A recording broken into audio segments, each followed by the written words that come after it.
Hello दोस्तों। तो स्वागत है आपका इजी पढ़ाई यूट्यूब चैनल पे।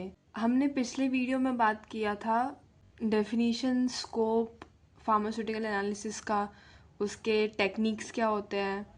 ठीक है, तो अब हम इस वीडियो में जो इस सीरीज़ का लेक्चर 2 है उसमें हम लोग बात करेंगे मेथड्स ऑफ एक्सप्रेसिंग कंसंट्रेशन। ये सब हमने पहले ही 11th-12th में पढ़ा हुआ है, वही सेम चीज़ है। इसमें हम लोग molarity, normality, percentage concentration, mole fraction के बारे में पढ़ेंगे। तो इसमें पहले तो हम देख लेते हैं कि कंसंट्रेशन क्या होता है। तो है कि concentration of a solution represents the amount of solute present in a given amount of solvent और सॉल्यूशन। मतलब अगर हमारे पास कोई सॉल्यूशन है, ये हमारा सॉल्यूशन है जैसे 100 ml, तो उसमें कितने अमाउंट ऑफ हमारा सल्यूट प्रेजेंट है वो कंसंट्रेशन हो जाता है। तो जो कंसंट्रेशन मेज़र करते हैं हम लोग, उसके लिए डिफरेंट वेज हैं depending on the accuracy required and the type of analysis. ठीक है, तो हम लोग सबसे पहले सबसे इजी वाला पढ़ते हैं जो कि है परसेंटेज कंसंट्रेशन। परसेंटेज कंसंट्रेशन सबसे सिंपल होता है एंड मोस्ट कॉमनली यूज्ड होता है। तो इसमें जैसे परसेंटेज हमने डब्ल्यू बाई डब्ल्यू मतलब हो जाता है वेट बाई वेट। मतलब इसमें जो हम लोग दोनों ऊपर और नीचे का लेंगे वो हम लोग वेट में लेंगे। वेट मतलब हम लोग दोनों को ग्राम में लेंगे। ठीक है, तो फॉर्मूला क्या हो जाएगा इसका, मास या फिर वेट। मास की जगह हम लोग इसको वेट भी लिख सकते हैं और इसको भी हम वेट भी लिख सकते हैं। तो weight of solute upon weight of solution into 100 हमने इसलिए किया क्योंकि हम लोग परसेंटेज निकाल रहे हैं। और ये हमने अभी देखा ही कि कंसंट्रेशन को हम लोग कैसे रिप्रेजेंट करते हैं कि amount of solute present in given amount of solvent. तो उसके हिसाब से हम लोग इसको अपॉन में लिखेंगे कि mass of solute divided by mass of solution. अब अगर वेट बाय वॉल्यूम है, ये वी मतलब हो जाता है वॉल्यूम में, तो वॉल्यूम अगर होगा तो हमारा जो वॉल्यूम ऑफ सॉल्यूशन है वो लीटर्स में होगा। ठीक है, तो इसमें हो जाएगा कि weight of solute upon volume of solution into 100, फिर से वही क्योंकि हम लोग परसेंटेज निकाल रहे हैं। और ये जो है परसेंटेज वॉल्यूम बाय वॉल्यूम होता है, तो इसका मतलब हो जाता है कि volume of solute upon volume of solution. Volume of solute हम लोग ऐसे ले लेंगे कि अगर वो जो हमने वॉल्यूम लिया है, मतलब जो हमने सॉल्यूट लिया है वो भी अगर एक लिक्विड ही है, तो हम लोग उसका वॉल्यूम लेंगे कि हमने 1 लीटर लिया, 2 लीटर लिया या ml में लिया, जैसे भी लिया हमने, तो हम लोग इसलिए उसको वॉल्यूम लिखेंगे क्योंकि हमारा जो दोनों इसमें सल्यूट और सॉल्यूशन है वो दोनों लिक्विड है।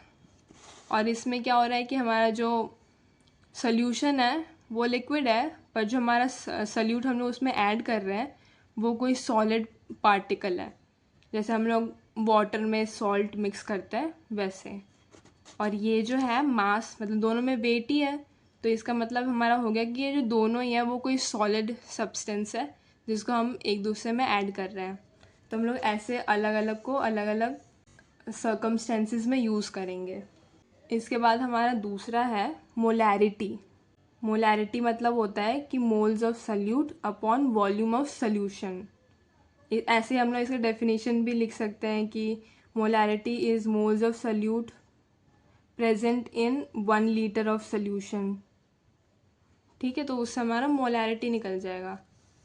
तो इसमें ऐसे कि एग्जांपल दिया है कि 1 molarity of NaOH is 1 mole NaOH in 1 litre solution. 1 mole NaOH मतलब हो जाता है कि 40 ग्राम्स ऑफ NaOH, इसलिए मैंने यहाँ पे 40 लिखा है कि आपको पता चल जाए। तो 1 मोल NaOH इन 1 लीटर सॉल्यूशन, तो ये हमारा हो जाएगा 1 मोलर NaOH। फिर जो नेक्स्ट है वो है molality. Molality is moles of solute upon mass of solvent. इसमें हम लोग नीचे सॉल्यूशन नहीं लेते हैं, इसमें हम लोग सॉल्वेंट लेते हैं। ठीक है, तो ये हो गया moles of solute upon mass of solvent. Mass है इसलिए ये केजी में होगा, और ये जो मोलालिटी होता है वो टेम्परेचर इंडिपेंडेंट होता है। इसका एग्जांपल है कि 1 molal NaCl is equals to 1 mole NaCl in 1 kg water. ठीक है। फिर वैसे ही अगर हम लोग नॉर्मेलिटी की बात करें तो नॉर्मेलिटी के लिए आपको एक और वैल्यू पता होनी चाहिए, ग्राम इक्विवेलेंट ऑफ सल्यूट। ठीक है। तो ये जो नॉर्मेलिटी होता है वो होता है gram equivalent of solute upon volume of solution. Volume है तो लीटर्स में होगा। अब हम लोग ग्राम इक्विवेलेंट कैसे निकालते हैं, weight of substance upon equivalent weight. ठीक है। या तो हम लोग एक और फॉर्मूला होता है इसके लिए, gram equivalent is equals to molecular weight वो सब्सटेंस का अपॉन एसिडिटी या बेसिसिटी उस सब्सटेंस की। ठीक है। एसिडिटी बेसिसिटी मतलब हो जाता है कि उस पर जो पॉजिटिव चार्ज है या नेगेटिव चार्ज है उससे भी आप उसको मतलब कैलकुलेट कर सकते हैं। ठीक है। तो इसका एक एग्जांपल दिया हुआ है, 1 normal H2SO4 is equals to 49 gram of H2SO4 per litre of solution. तो H2SO4 जो होता है उसका मॉलिक्यूलर वेट होता है 98 होता है, और उसकी वैलेंसी होती है 2। तो ये जो वैलेंसी होती है उसको हम लोग एसिडिटी बेसिसिटी में रख देंगे। तो इसको अगर हम लोग यहाँ पे रखेंगे इस फॉर्मूला में तो ये हो जाएगा 98/2 बेसिसिटी, और जो हमारा एसिडिटी है वो 2 है। ठीक है। इसको हम लोग सॉल्व करेंगे तो ये हो जाएगा 49 ग्राम।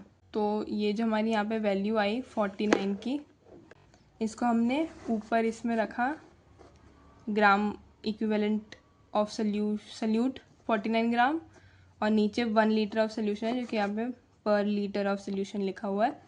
तो ये हमारी नॉर्मेलिटी आ गई कि 1 normality is equals to 49 gram of H2SO4 per litre of solution. अब जो हमारा नेक्स्ट है वो है मोल फ्रैक्शन। मोल फ्रैक्शन हम लोग ऐसे लिखते हैं कि एक्स बना के हम लोग ए का निकालें तो हम लोग ए लिख सकते हैं, यहाँ हम लोग सल्यूट लिख सकते हैं या तो ये हो गया मोल्स ऑफ ए, कि मतलब जो ए है उसमें कितने मोल्स हैं upon total moles of all components. ठीक है। जैसे 1 mole of NaCl plus 9 moles of H2O है, तो जो मोल फ्रैक्शन ऑफ NaCl है वो हम लोग कैलकुलेट करेंगे वो मोल्स ऑफ ए मतलब मोल्स ऑफ NaCl जो कि 1 है, और total moles of all component है ना, तो टोटल मोल्स में 1 मोल ऑफ NaCl ऐड होगा और 9 मोल्स ऑफ H2O ऐड होंगे। इसको जब हम लोग सॉल्व करेंगे तो हमारा आंसर आएगा 0.1। तो mole fraction of NaCl is 0.1। ठीक है। अब एक छोटा सा आता है पार्ट्स पर मिलियन, कि ये जो चीज़ होती है ये बहुत वेरी डाइल्यूट सोल्यूशंस के लिए यूज़ होती है, क्योंकि हम लोग इसको मिलियंस में काउंट करते हैं इसीलिए। तो जो ppm होता है पार्ट्स पर मिलियन, वो होता है mass of solute upon mass of solution into 10⁻⁶। ठीक है। तो यहाँ पे हमारा methods of expressing concentrations complete हो गए। कोई भी डाउट हो तो आप मुझे कमेंट सेक्शन में पूछ सकते हैं, और अगर आपको वीडियो अच्छा लगा हो तो लाइक शेयर सब्सक्राइब करें। Thank you.